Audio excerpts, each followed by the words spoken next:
No, I saw him a couple. I just kind of watching the football world last year. I remember watching 2 games with him in. I think he had the long hair back then. And just enjoy watching the kid play the game. You can see that he loves it.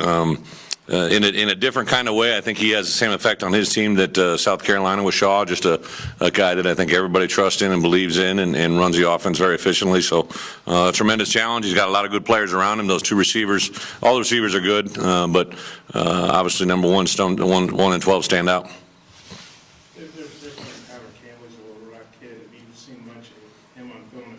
The punter? Yeah, he, keeps you off balance. They do kind of put it all over the field, and a very efficient guy with what they're asking to do. Their special teams in general, I think I've been pretty impressed with. They don't do a lot, but what they do very, very well. And we got to be able to, obviously take advantage of the things they give us on Saturday. He presents a challenge just because I think teams are having a hard time getting a handle on getting a return on his balls just because they kind of go a little bit everywhere. What do you call the job he's done? He took over the program last year, and they were struggling with it. Yeah, I probably don't have enough background to reflect on it. Obviously, I think they're very well coached now. Watched about I'd say 4 games that carried our same defenses from a year ago, and you can see the carry forward that they've done. I didn't realize his whole background and obviously the whole high school and until I got here and started doing my due diligence on him. I didn't realize that. So obviously it's a guy that's come up in the profession and done an outstanding job and been rewarded because of the way he's won games. Defense get the carryover he wanted as far as going from Auburn to Well, we'll see that on Saturday. I know Hugh commented on that, and somebody in here asked him a question during the teleconference.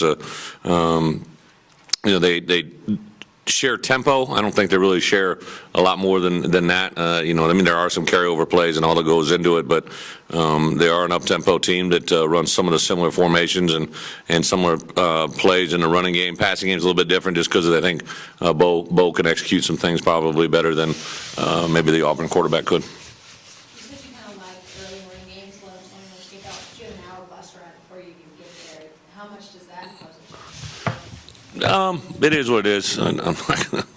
If I say that we have an hour bus ride, all of a sudden I'm complaining about an hour bus ride. So I just remain mute. I can't really say much until you win a game. It is what it is. I guess everybody else has the same thing.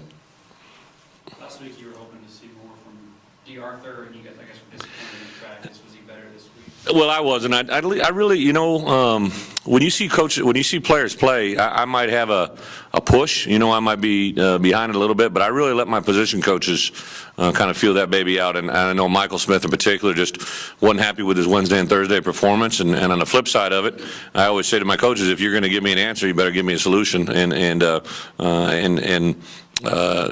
When he didn't go, then we went to Julian Horton, who, might have been in the doghouse or whatever, a little bit early. We didn't take him on. He has been outstanding the last 2 weeks, and nothing does my heart better or this team does as much good as a senior who's playing well down the stretch. And I think he'll get even more involved on Saturday. And you'd like to see Herndon, who had 4 catches on Saturday, you'd like to see him continue to come forward. So it's nice to see those guys. D. Arthur was a guy I was planning on hoping and getting in on punt return, but obviously when we faltered in the area at the line of scrimmage, we definitely didn't put him back there as a punt returner as well.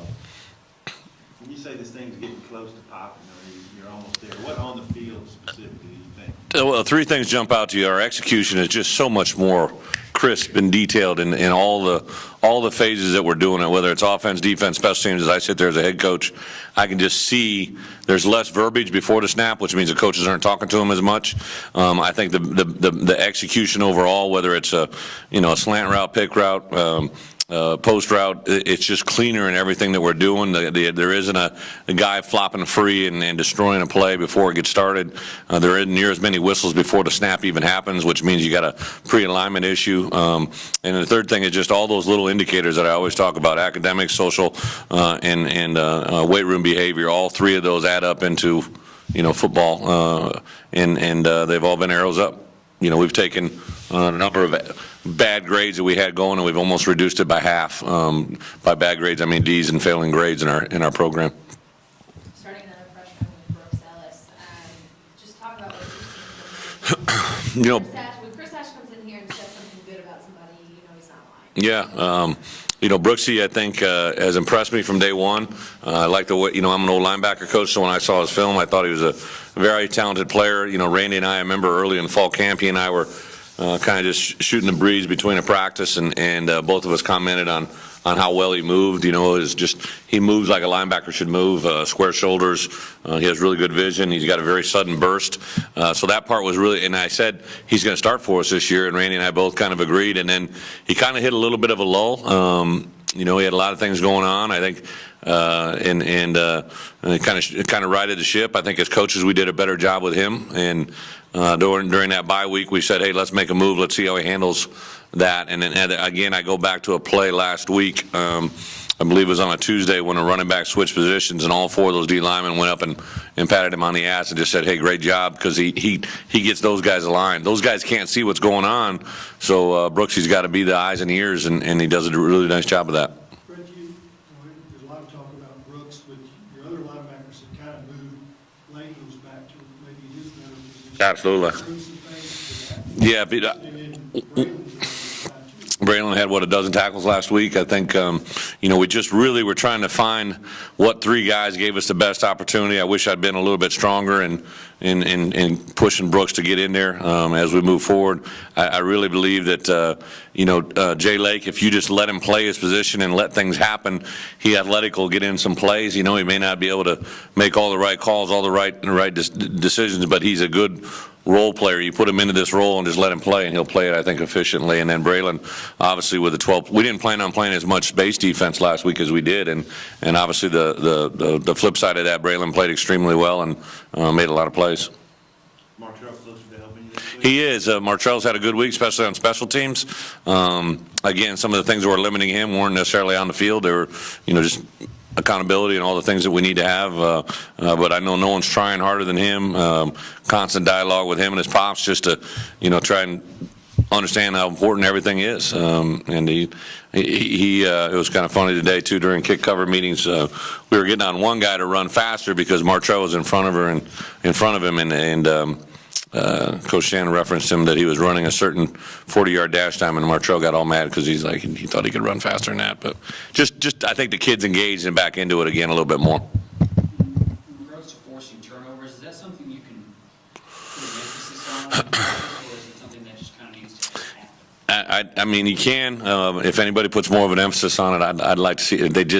They got to happen. Again, today, I'm watching the hit film. We show a hit film on Saturday morning, and I watch it today just to be in advance. I'm the only one that sees it. And the play where we're down that sideline and we strip the ball out and the ball's loose, and there's just I don't know how to say it. There's three of our guys, and the ball bounces perfectly back in their hands. The onside kick, bounces off his shin, and it dies, right? I mean, I've been in it long enough to know that someday those bounces are going to come your way. I remember we lost to Ohio State one year. We were ahead, and they scored on the last drive, and the ball was actually fumbled 3 times on that series, and we got none of those 3. It's just one of those things that's going to have to bounce your way sooner or later. What about in terms of trying to get an interception or something like that? If we try to put them where they're going to throw it, we'd get it. But, yeah, you go back to, I can't remember if it was the A&M game or there was some game here at home, maybe South Carolina, where Jared Collins broke in front, and you got to come up with the plays. And I will say this, we're catching the ball better than we ever have during practice, which makes you believe when those opportunities come, we'll be able to take advantage of it. Looks like Robert and Kim DC's coming back from injury. What kind of place is going to give your offensive line? He's a good player, very athletic, explosive. You could see that, when he wasn't in there was a little bit of a letdown, and obviously a very highly recruited player that plays very, very hard. And I think our offensive guys are actually excited that he's back in there. It's a challenge for them.